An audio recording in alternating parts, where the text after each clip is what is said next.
આજે ગુજરાતમાં ભારતીય જનતા પાર્ટી દ્વારા પ્રદેશ કાર્યાલય અને ગુજરાતના બધા જ જિલ્લા કેન્દ્રો ઉપર આદરણીય નિર્મલાજીનું જે 9મું બજેટ રજૂ થવાનું છે એના લાઈવ સ્ક્રીનિંગના કાર્યક્રમનું આયોજન થયેલું છે. ખાસ કરીને આજે પ્રદેશ કાર્યાલય ખાતે ગુજરાતના નામાંકિત બિઝનેસમેન, ઇન્ડસ્ટ્રીયાલિસ્ટ, શિક્ષણ ક્ષેત્ર સાથે સંકળાયેલા શિક્ષણશાસ્ત્રીઓ, અર્થશાસ્ત્રીઓ, ઇકોનોમિક્સના પ્રોફેસર્સ, ચાર્ટર્ડ એકાઉન્ટન્ટ્સ, ડૉક્ટર, લેખકો, સમાજ જીવનમાં જુદા જુદા મીડિયામાં પણ લગતા કેટલાક ચિંતકો, આ પ્રકારના એક ઓડિયન્સ સાથે આજે ગુજરાતના ભારતીય જનતા પાર્ટીના યશસ્વી પ્રમુખ જગદીશભાઈ વિશ્વકર્માના અધ્યક્ષસ્થાને આ કાર્યક્રમનું આયોજન થઈ રહ્યું છે, જેમાં રાજ્ય સરકારના કેબિનેટ મંત્રી આદરણીય ઋષિકેશભાઈ, શ્રીમતી દર્શનાબેન વાઘેલા,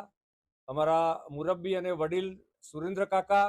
આ સૌ લોકોની ઉપસ્થિતિમાં નિર્મલાજીનું બજેટ અને બજેટમાં આવનારા સમયમાં કયા પ્રકારના કામ થવાના છે, જે સરકારની યોજના 2014થી 2025 સુધીના બજેટમાં એક સાતત્યપૂર્ણ બજેટ, લોક કલ્યાણકારી બજેટ અને નરેન્દ્રભાઈનું જે વિઝન છે 2047ના વિકસિત ભારતનું વિઝન, એના જે જુદા જુદા રોડમેપ છે અને એમાં ખાસ કરીને રિફોર્મ, પરફોર્મ અને ટ્રાન્સફોર્મના જે સિદ્ધાંત પર નરેન્દ્રભાઈ મોદીની સરકાર કામ કરી રહી છે, એ જુદા જુદા બિંદુઓને સ્પર્શ કરતા જુદા જુદા યોજનાઓ અને કાર્યક્રમો આજના બજેટમાં આવશે એ પ્રકારની અપેક્ષા છે. સૌ તજજ્ઞો અને વિશેષજ્ઞો સાથે મળીને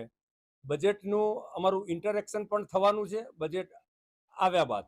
અને આખા ગુજરાતમાં બજેટને જન જન સુધી પહોંચાડવું એ પ્રકારનો કાર્યક્રમ નહીં ફક્ત ગુજરાતમાં પરંતુ દેશના ભારતીય જનતા પાર્ટીના દરેક જિલ્લા કેન્દ્રો ઉપર આ વખતે વિશિષ્ટ આયોજન થયું છે અને એમાં આમ આદમી સુધી આ બજેટ પહોંચાડવું. અમારી આ બજેટની ટીમમાં મારી સાથે અમારી બજેટ ટીમના ચેરમેન આદરણીય જૈનિકભાઈ વકીલ, જેઓ ચાર્ટર્ડ એકાઉન્ટન્ટ છે, પ્રશાંતભાઈ, જેઓ મીડિયાના કન્વીનર છે અને અર્થશાસ્ત્ર સાથે જોડાયેલા છે, આ બધાના સહયોગથી અને અમારી આખી ટીમ આની પાછળ